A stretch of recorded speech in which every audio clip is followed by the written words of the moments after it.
تو آج بہت سارے عقلانیون جو عقل والے ہیں، عقل نمبر 1 اور نقل نمبر 2، ہمارا کیا ہے؟ عقل اور نقل میں ہم ترجیح کس کو دیتے ہیں؟ نقل کو۔ یہ اصول بھی یاد رکھیے کہ قرآن و سنت نقل ہے، جو نقل ہوتا آیا، کاپی ہوتا آیا ہے، اور عقل ہے، ہم کو اللہ نے عقل دی ہے۔ تو عقل اور نقل میں دونوں میں ترجیح کس کو ہے؟ نقل کو ہے، کہ اللہ اور اس کے رسول کی بات زیادہ پاورفل ہے عقل کے مقابلے میں۔ کیوں؟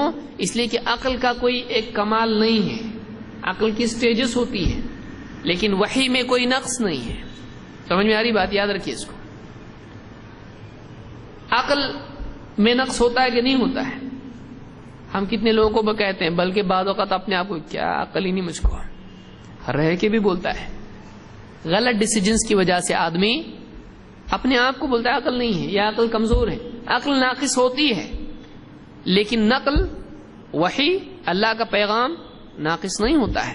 تو یہ سمپل لاجک ہے لاجک والوں کے لیے کہ جو ناقص ہے اس پر کامل کو، بے عیب کو ہمیشہ ترجیح ہونی چاہیے۔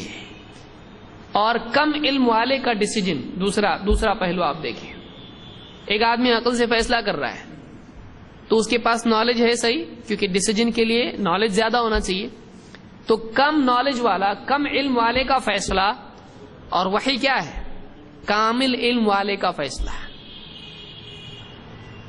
کیونکہ الا لہ الخلق والامر، اللہ کی طرف سے حکم آیا ہے، وہ اللہ کا فیصلہ ہے۔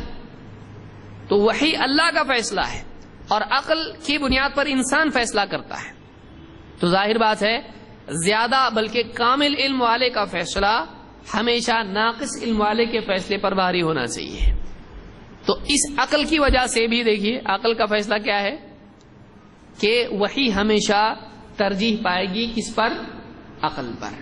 عقل اور نقل میں تعارض جب ہوگا تو اس وقت میں تعارض یعنی کانٹرڈکشن ہوگا، تو نقل کو ترجیح دی جائے گی کس پر؟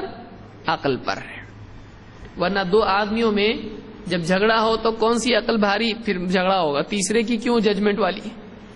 تو یہ مصیبت ہو جائے گی۔ اس لیے عقل کے اوپر ہمیشہ نقل کو ترجیح ہوگی۔